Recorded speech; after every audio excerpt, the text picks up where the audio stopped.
Welcome to NEET BYTES. And today, let's see how to prepare for the NEET.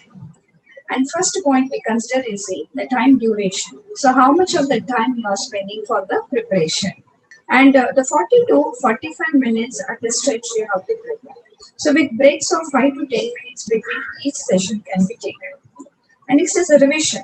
So typically if you see the maximum memory loss that occurs within the 24 hours of study. So for best recall, so you can revise every day, like on day 1, day 2, day 7, like that. So you always make your own notes and highlight the sessions during your revision. So that will be helpful for you to recollect it. So breaks. So studying constantly so does not help in retaining information. So short breaks helps in retention of the points. And then unclutter. So do not study too many new topics in one day because that may confuse you. And that too, before just 1 month or 2 months of examination, don't go for any new topics. Just read the topic which is prepared by you very well and try to learn it even better and skim through the points. So focusing on the highlighted keywords will help you skim through the notes during the revision. So while reading, always just highlight the keywords and make your phrases and remember it as a mental picture. So that focusing on this highlighted keywords will help you to skim through the notes when you do your revision. Make group points, that is, make connections between the points. Okay, so when you group together the concepts that you read, and when you remember it as a single chunk, then you can memorize it very easily.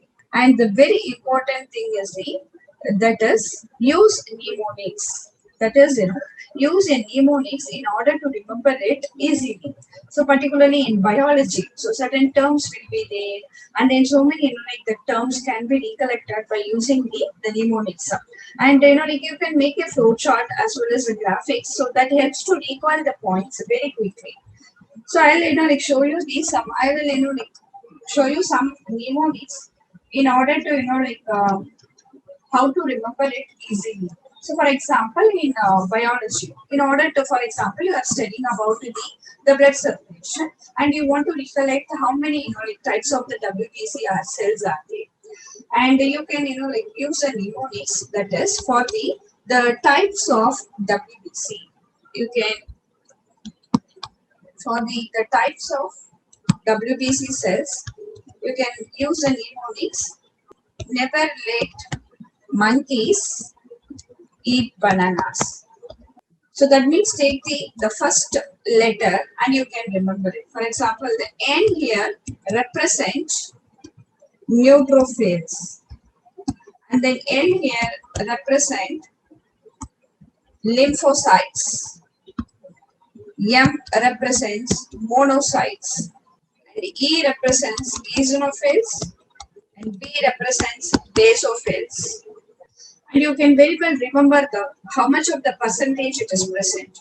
And here 60 percentage, and by going down it decreases. Lymphocytes 30 percentage, monocytes 6 percentage, and then eosinophils 3 percentage, and then basophils 1 percentage. That is neutrophils 60 and monocytes 6.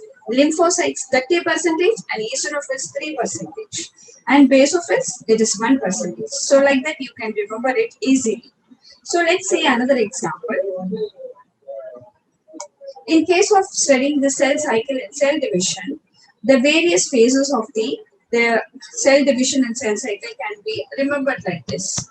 Example, I prefer milk and tea. So in this you can easily remember the cell cycle. That is, the I represents interphase, and then the P represents prophase, and then M represents metaphase, and A represents anaphase, and T represents telophase. So like that, you can make many mnemonics in order to remember the biological terms very easily. Okay. So follow these ideas and get benefited. And for to know more about this, stay connected to NEET BYTES. Thank you.